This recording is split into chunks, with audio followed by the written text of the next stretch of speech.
Freeze Corleone, c'est un rappeur qui est visé par une enquête. Dans ses chansons, il fait l'apologie du nazisme. La LICRA a donné l'alerte. Plus de 5 millions d'écoutes en moins de 24 heures pour son dernier album et une obsession dans ses différents clips. Hitler ou encore le terroriste Mollah Omar qu'il glorifie. Les paroles font l'apologie du nazisme. Dans la soirée, le ministre de l'Intérieur Gérald Darmanin s'est insurgé et a affirmé étudier les recours juridiques possibles contre le rappeur.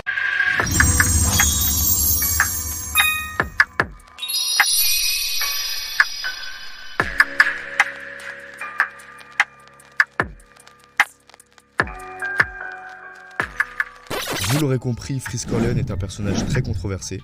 Pour le bien de la vidéo et de votre temps d'attention, je ne vais pas le présenter, mais si vous ne le connaissez pas du tout, je vous invite quand même à vous renseigner un minimum sur ce qu'il représente dans le rap français et je vous mets la vidéo la plus complète que j'ai trouvée dans la description. Depuis quelques années, Freeze est accusé de beaucoup de choses par beaucoup de monde. Mais qu'en est-il réellement? Aujourd'hui, il y a beaucoup de monde qui pense que Freeze est antisémite et nazi juste parce que c'est l'image que les médias lui donnent.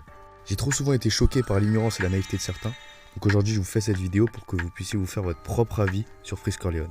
Est-ce qu'il est vraiment antisémite? Est-ce qu'il fait vraiment l'apologie du nazisme et du terrorisme? Ses propos sont-ils dangereux? Je vais répondre à toutes ces questions, donc restez bien jusqu'à la fin de la vidéo. Tout d'abord, on va analyser ce qui lui est reproché et par qui.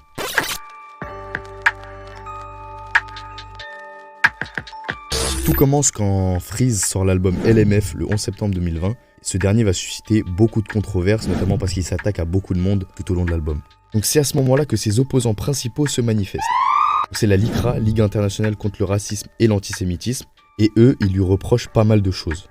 Donc dans leur tweet, ils dénoncent antisémitisme, complotisme, apologie d'Hitler, du Troisième Reich, et même du terrorisme Mollah Omar. Directement après cette sortie, qui va venir les soutenir? C'est monsieur Gérald Darmanin, ministre de l'Intérieur. Donc en voyant tous ces scandales, c'est Universal, chez qui il était récemment signé, qui va le lâcher. Pour, je cite, propos racistes inacceptables. Petite pause parce que pendant que je fais le montage de cette vidéo, on a appris des nouvelles informations. Sean, qui est le manager de Freeze, nous révèle dans une série de tweets que Universal n'a jamais rompu son contrat avec Freeze Corleone. Bah oui, parce que rompre un si gros contrat, c'est pas si simple. Universal a donc fait semblant d'avoir rompu le contrat pour son image de marque et continuer de toucher de l'argent généré par l'artiste. Argent qui n'a jamais été redistribué et c'est d'ailleurs la raison pour laquelle Universal est en procès contre le 667. Ensuite, sans faire d'annonce officielle, la Fnac va retirer son album des ventes.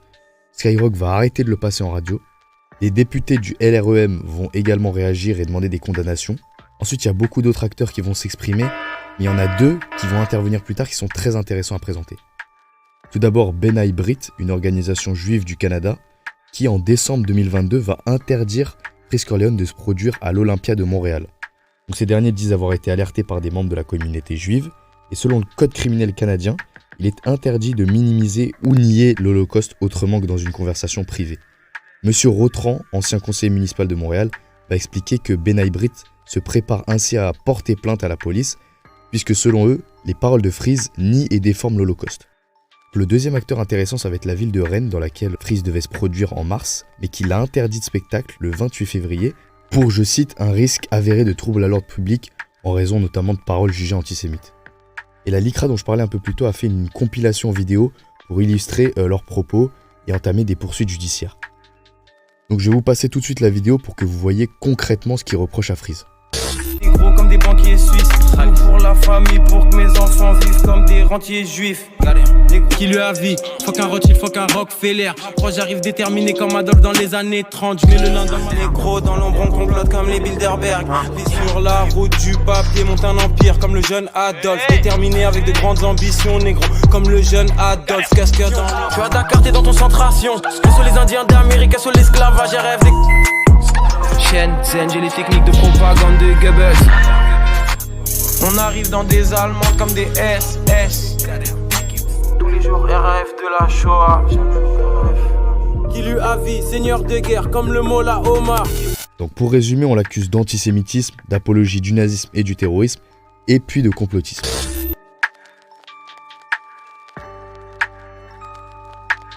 Donc maintenant, on va analyser un par un les extraits de la LICRA qui ont été présentés au parquet de Paris dans le cadre de leur enquête ouverte le 17 septembre 2020. Avant de commencer, je fais juste une petite précision. Oui, Freeze Corleone adhère à certaines théories complotistes, mais on ne peut pas le condamner pour ça.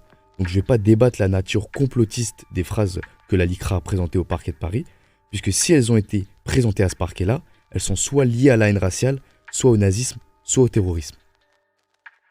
Donc on va y aller crescendo et on va commencer par des phrases qui n'ont rien à faire dans cette enquête.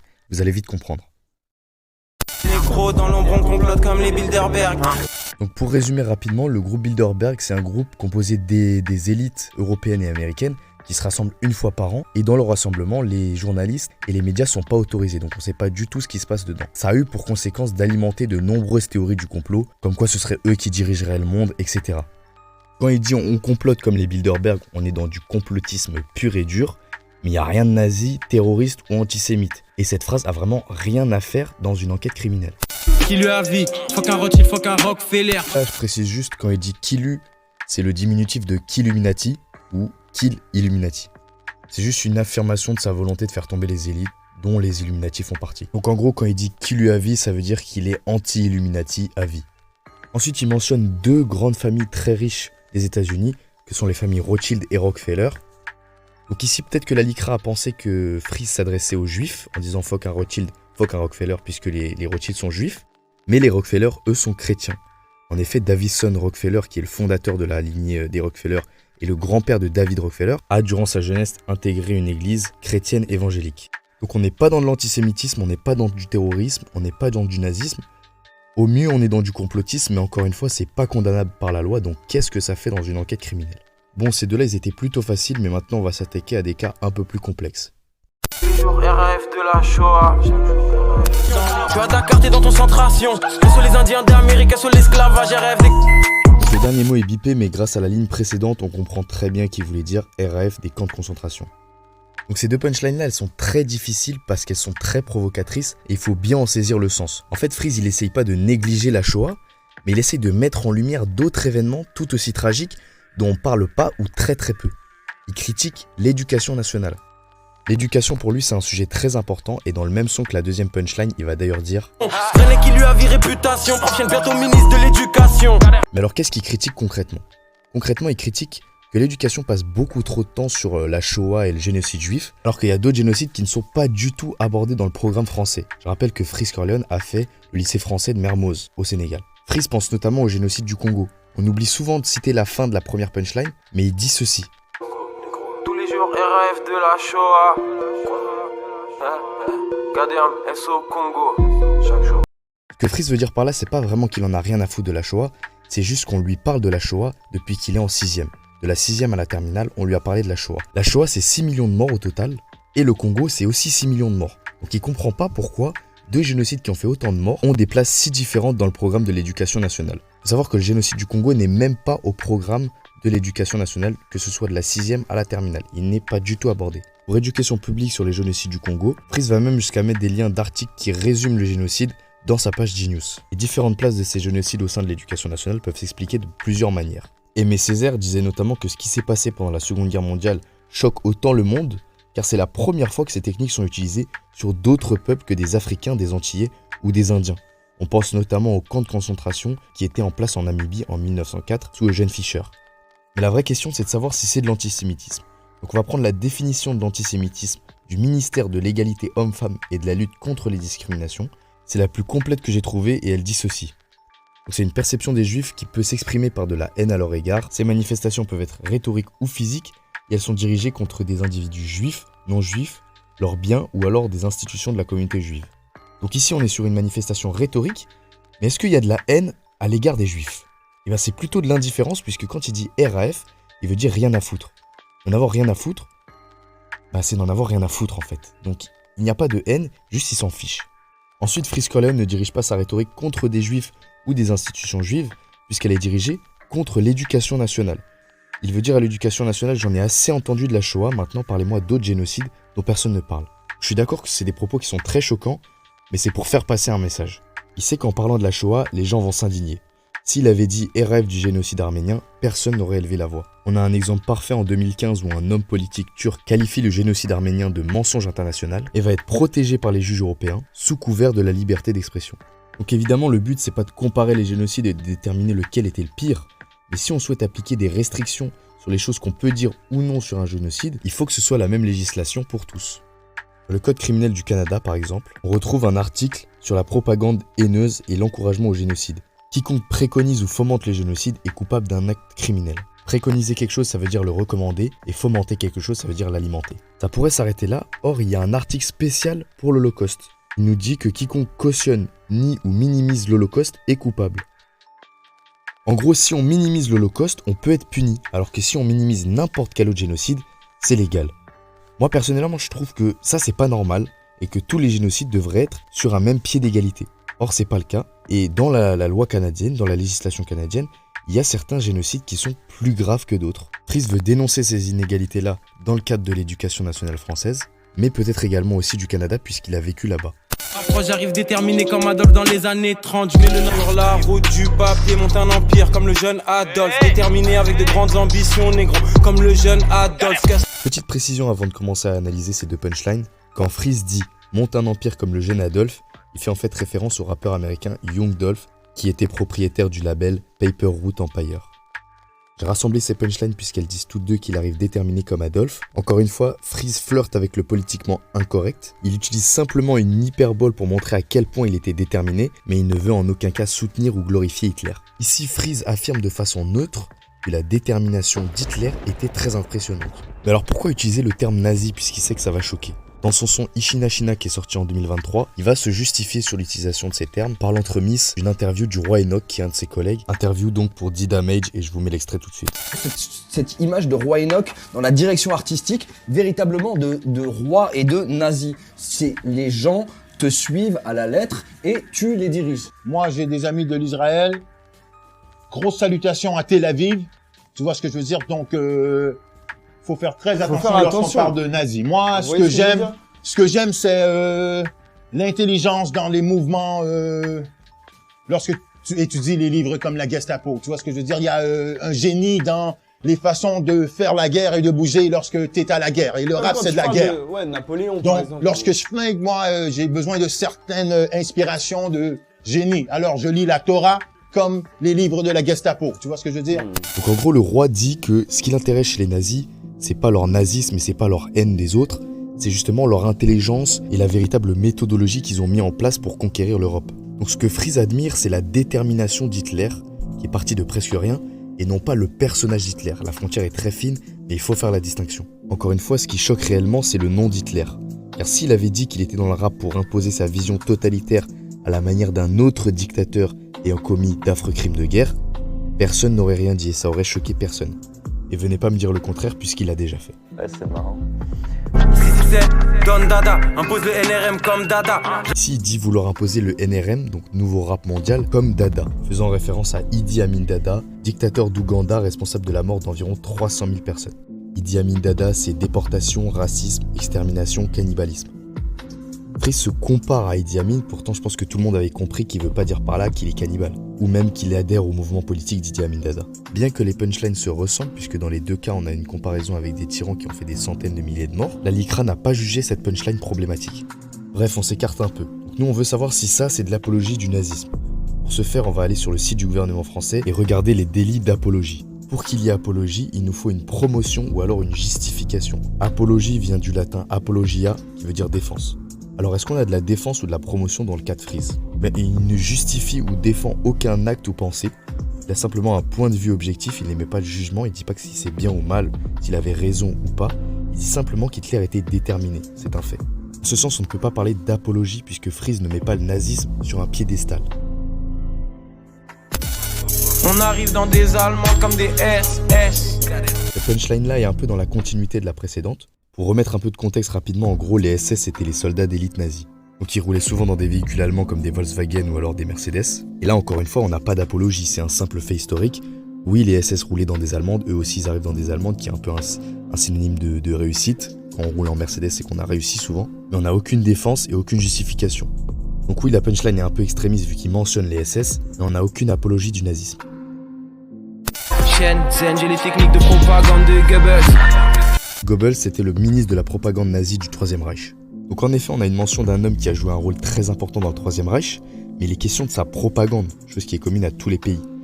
Freeze veut mettre en avant le fait qu'il soit très bon pour manipuler les esprits et faire passer des messages. Peu importe que ce soit des messages nazis ou pas, ce n'est pas le sujet ici. Ici, il vante sa propagande. La propagande, c'est quelque chose qui intéresse énormément Freeze. Il est très intéressé par la manipulation de masse et c'est pour ça qu'il va citer Goebbels. Il cite également Walter Lippmann, qui est un homme très important qui a écrit des articles sur la manipulation de masse également. Et si c'est furtif comme CFR, je me sens comme Walter Lippmann. Goebbels est notamment connu pour avoir manipulé les masses à travers la musique, en passant la fréquence de norme de 432 Hz, aussi appelée ratio doré, à 440 Hz, qui rend les gens plus agressifs. Ce que Freeze admire ici, ce sont les techniques de propagande de Goebbels, pas le message nazi qui est véhiculé. On n'a pas d'apologie puisqu'il ne défend ou justifie pas le nazisme. Gros comme des banquiers suisses, pour la famille, pour que mes enfants vivent comme des rentiers juifs. Un rentier, ça désigne une personne qui vit de ses revenus sur investissement, une personne souvent riche. Donc là, oui, en effet, on est sur un stéréotype assez provocateur, mais en aucun cas antisémite. Freeze dit qu'il aspire à ce que ses enfants vivent comme des juifs. On n'a aucune connotation négative ici et je rappelle qu'il faut de la haine pour que ce soit considéré comme de l'antisémitisme. Je vous affiche la définition de stéréotype selon le ministère de l'égalité homme-femme et de la lutte contre les discriminations. Donc ça dit que c'est une image préconçue ou représentation simplifiée d'un individu ou d'un groupe d'individus qui repose sur une croyance collective sur les attributs physiques, moraux et ou comportementaux censés caractériser ceux ou ces individus de façon positive ou négative. On est clairement plus dans du stéréotype que de l'antisémitisme. Je connais aucun nazi ou antisémite qui voudrait que ses enfants vivent comme des juifs. Qui lui a vie, seigneur de guerre comme le Mollah Omar. Le Mollah Omar, de son nom complet Mohamed Omar, était en 2013 leader des talibans. Encore une fois, la punchline est mal comprise, la LICRA voit une comparaison avec un chef terroriste et assume directement que Freeze Corleone propage des idées terroristes. Sauf que quand on prend en compte toute la punchline, on réalise que Freeze ne rejoint le Mollah Omar que sur un seul point. Je l'avais déjà dit, mais quand il dit qui lui a vie, c'est qu'il affirme sa volonté de tuer les élites qui complotent et contrôlent le monde. Comme le Mollah Omar en quelque sorte, qui cherche à faire tomber les grosses têtes d'Occident et plus précisément des USA. Freeze avait par le passé de nombreuses fois affirmé sa haine contre le gouvernement américain. Dedans c'est des clowns comme Ronald, fuck les têtes, fuck Donald, fuck les présidents américains du début à la fin de Washington à Biden. Chaque jour fuck les states comme un Baghdadi. Et c'est sur ce point-là qu'il rejoint le Mollah Omar. Il veut voir ceux qui dirigent les États-Unis tomber. Encore une fois, on n'a pas d'apologie puisqu'on ne défend ou justifie pas le terrorisme. Il affirme simplement que le Mollah Omar est un seigneur de guerre et se compare à lui.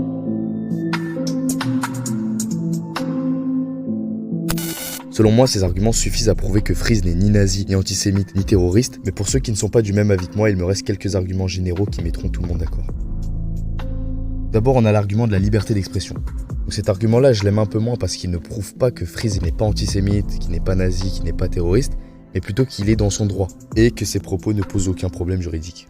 Tout d'abord, on va écouter Julien Giry, qui est politologue et expert en théorie du complot, quand il est interrogé sur le RAF de la Shoah. Et quand il dit qu'il n'en a rien à foutre de la Shoah, même s'il le compare avec autre chose, il tient quand même des propos qui sont extrêmement choquants, extrêmement blessants pour un certain nombre de personnes. Jusque-là, ma foi, ça reste encore dans le cadre de la loi. On a le droit de choquer, on a le droit de blesser, on a le droit de critiquer les convictions religieuses, politiques, etc. des adversaires et des opposants. Et heureusement qu'on n'est pas dans un pays où une sorte de blasphème politique, moral, religieux nous impose de nous taire. Non, heureusement, tant mieux. La liberté d'expression, c'est ça aussi, c'est le fait de pouvoir choquer, critiquer. Freeze prévient d'ailleurs lui-même ses auditeurs que son contenu peut choquer et qu'il est important de le prendre dans son contexte. Je les vois petits comme des insectes, j'ai des rimes à prendre avec des pincettes. Vous vous rappelez quand je vous ai parlé de la mairie de Rennes qui avait voulu interdire le concert de Freeze pour des risques de troubles à l'ordre public en raison de paroles jugées antisémites? Et ben leur demande a été refusée par le Conseil d'État. Le Conseil d'État est même allé jusqu'à faire un sermon à la mairie de Rennes pour atteinte grave et illégale à la liberté d'expression, la liberté de réunion et la liberté d'entreprendre. En voulant interdire de concert Freeze Corleone, Rennes a commis un acte totalement illégal, qui peut être considéré comme de la censure. Ensuite, je vais vous passer un autre extrait intéressant sur le plateau du LCI. Le sujet, c'était donc les paroles de Freeze Corleone. Et Céline Pina, qui est femme politique française et chroniqueuse, va prendre la parole et elle va très bien illustrer en quoi Freeze n'est pas coupable.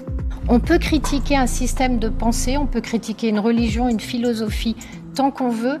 On ne peut pas appeler à la violence sur des personnes à raison de leur religion.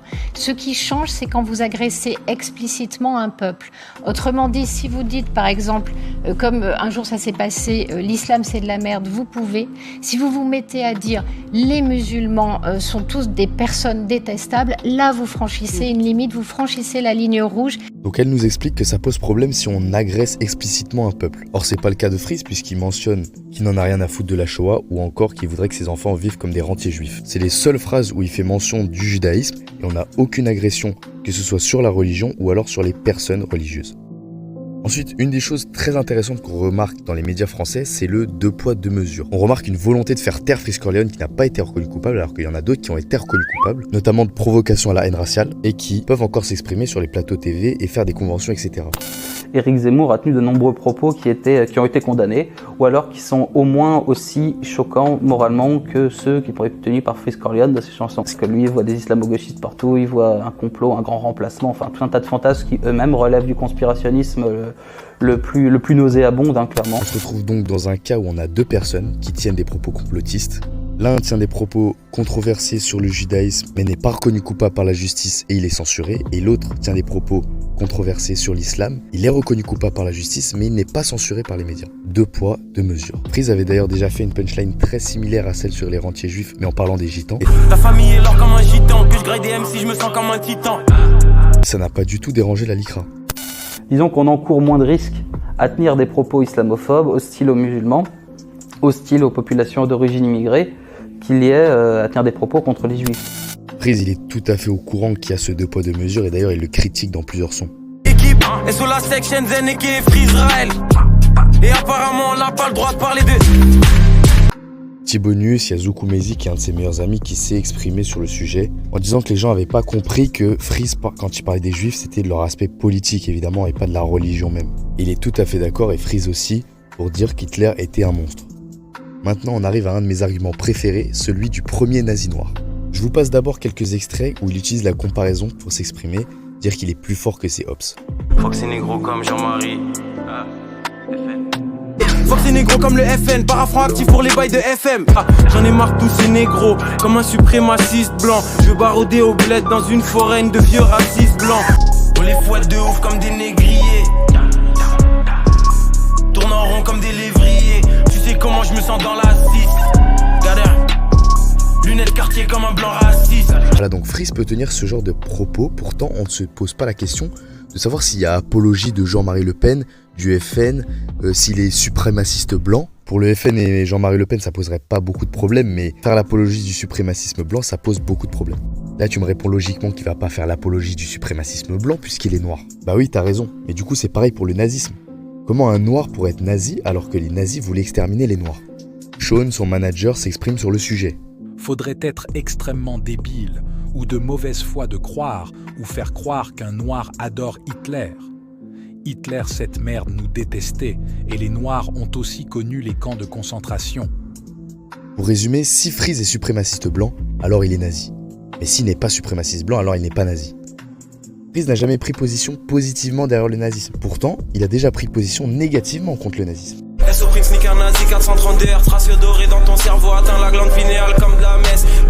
C'est quand même marrant que la LICRA soit passée à côté. Pour en revenir rapidement à l'enquête menée en 2020 et ouverte par la LICRA, Freeze a été reconnu non coupable puisque la prescription ne durait qu'1 an. Ces paroles avaient donc été prononcées il y a trop longtemps pour être jugées. Mais selon moi, même s'il y avait eu enquête, il n'aurait pas été jugé coupable.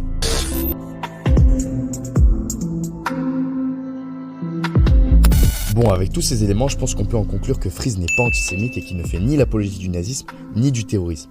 Bien que ces punchlines soient limites, elles ont un vrai message à faire passer dans le cas de l'éducation par exemple. Et puis c'est l'essence même d'une punchline, éveiller les consciences par un coup de poing. Freeze veut frapper fort et il le fait en choquant. Le vrai problème à l'heure actuelle, c'est le jugement à l'heure d'internet. Le tribunal médiatique a tôt fait de juger. On préfère faire un jugement expéditif, comme universel, plutôt que d'attendre le verdict de la justice pour satisfaire la communauté virtuelle. Même les accusations de la LICRA, elles n'ont rien à voir avec le hasard. Il s'attaque à Freeze parce qu'il est devenu mainstream. Ses propos étaient déjà connus. Pourtant, les accusations ont eu lieu en 2020, alors que 9 des 10 phrases présentées au parquet de Paris ont été écrites en 2018 ou avant, dont 3 sur 10 en 2016 ou avant. Ici, on est face à un choix réfléchi de l'attaque. La LICRA s'est attaquée à Freeze Corleone, pas parce qu'il avait des propos discutables, mais parce qu'il commençait à avoir de plus en plus de buzz. Dans tous les cas, il faut que le public éveille sa conscience, en allant voir de quoi il s'agit réellement avant de prendre position, ou en prenant les phrases dans leur contexte par exemple. En tout cas, si tu as un avis différent du mien, je serais heureux de débattre avec toi en commentaire ou alors en message privé Instagram, et je te remercie d'avoir regardé cette vidéo.